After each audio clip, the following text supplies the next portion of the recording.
c'est beaucoup plus qu'un casse et tu le sais bien.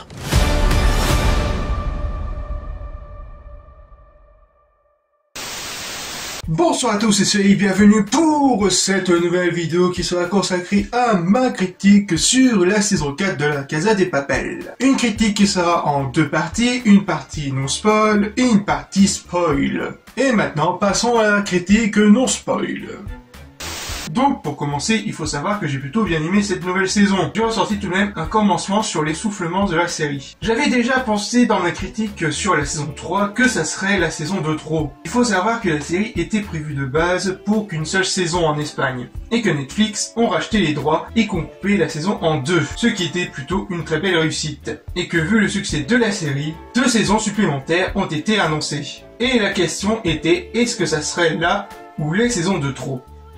Pour le cas de la saison 3, et qu'elle réussit plus ou moins à raconter une suite correcte et une fin des plus épiques. Et cette saison 4, ça tente des choses, ça apporte tout de même quelques développements au niveau des personnages, comme le personnage de Marcel qui était un peu resté en retrait à la saison 3, qui est beaucoup plus présent et beaucoup plus important dans cette saison 4. Et notamment son duo avec le professeur qui fonctionne plutôt bien. Dans la série, j'ai remarqué parfois quelques engueulades qui n'ont vraiment pas de sens et qui sortent un peu de nulle part et qui a tendance à freiner un peu le rythme de la série. La série essaye d'imposer des thèmes d'actualité comme le viol ou encore le thème d'être trans. Parfois ça marche, mais parfois ça se casse un peu la gueule de façon assez maladroite. J'en parlerai un peu plus en détail dans la partie spoiler.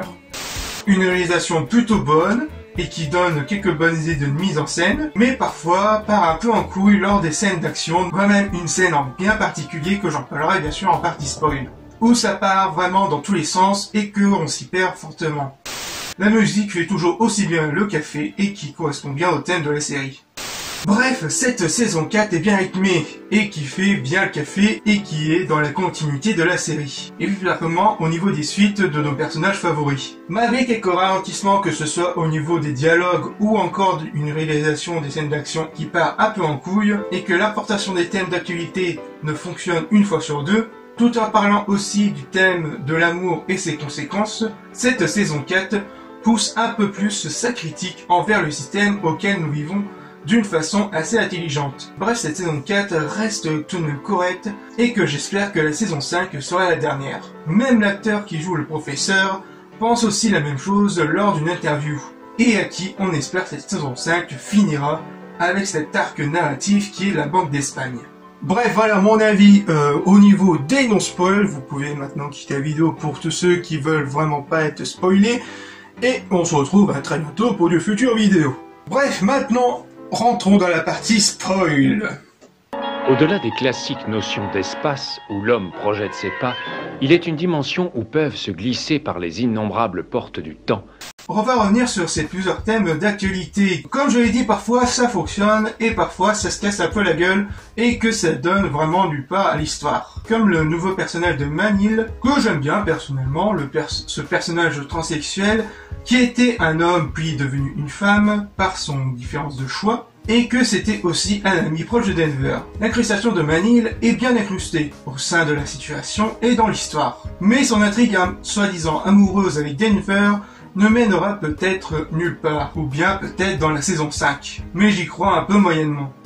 Ou encore le thème de viol, qui se divise en 2 cas. Le premier cas, bien sûr, qui est celui de Arturo, où on sait bien évidemment que c'est pour faire détester encore plus le personnage. Le deuxième cas est bien sûr celui de l'agent de sécurité, le sort de Hitman Jason Statham, à savoir Gandia, qui aurait pu donner quelque chose de beaucoup plus intéressant, de nous faire passer pour un mec qui décide vraiment de se défendre, mais qui malheureusement tombe dans le cliché du méchant classique des séries, à savoir sa capturation avec Tokyo, et qui le fait beaucoup plus passer pour un pervers narcissique qu'au lieu qu'une personne qui puisse défendre sa vie. Bref, un petit gâchis au niveau de ce personnage qui aurait pu rapporter gros.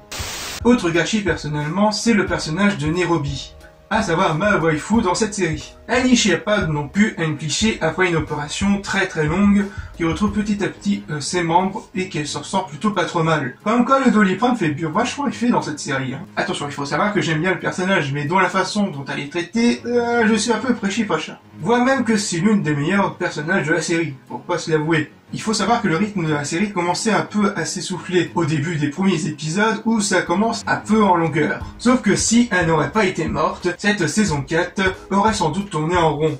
Un bien pour un mal. Pour revenir à la scène de fusillade juste après la grenade qui est forcément logique, c'est un véritable bordel que ce soit au niveau de la réalisation ou de la mise en scène. Où j'avais beaucoup plus la sensation d'être perdu dans l'action, où c'est que t'es un peu dans tous les sens et qu'on avait du mal à suivre le rythme. Mais aussi au niveau logique, avec toutes les balles que le mec s'est pris, il aurait pu mourir au moins 1 milliard de fois. Mais le coup du scénario était là. Pour les flashbacks avec Berlin, elles sont tout aussi bien amenées, mais aussi sa relation avec Palerme ou encore avec sa relation avec son frère. En revenant avec la relation avec Palerme, on peut comprendre un peu plus pourquoi ils ont abandonné ce plan et se concentrer sur la banque de la monnaie et du timbre. Restons encore sur la relation avec la relation entre Denver et Stockholm, qui est un peu vraiment prêchi-prêcha, et notamment le pétage de plomb de Stockholm qui sort vraiment du nulle part et qui tombe dans le cliché du scénario, et qui aurait préféré de l'amener un peu plus en douceur et un peu plus développé dans les autres épisodes. Concernant le personnage de Rio, un peu plus son côté traumatisme au niveau de la torture fonctionne assez bien et qui rend tout de même le personnage un peu plus intéressant. Concernant le personnage de Tokyo, elle est plus ou moins casse-couille que ces dernières saisons et qu'elle sert plutôt enfin à quelque chose. Et que j'apprécie un peu, beaucoup plus ce personnage. La relation entre Lisbonne et le professeur fonctionne toujours aussi bien, et qui font preuve assez de confiance l'un à l'autre, et de la résistance face à la pression que subit Lisbonne face à Alicia. Et pour finir, sur le personnage de Alicia, et notamment sur la fin, où elle braque le professeur, et il existe de nombreuses possibilités. Soit elle rejoint les braqueurs, soit elle se fait surprendre par Marseille, ou soit ma préférée, Persedos à ce moment-là, ce qui serait pas non plus une grande surprise, à mon sens. Voilà un peu plus mon avis avec les parties spoil. Je pense que c'était tout ce que j'avais à dire. Ouais, je pense que c'était tout. Bref, on se retrouve pour de futures vidéos. Prenez soin de vous. Allez, peace!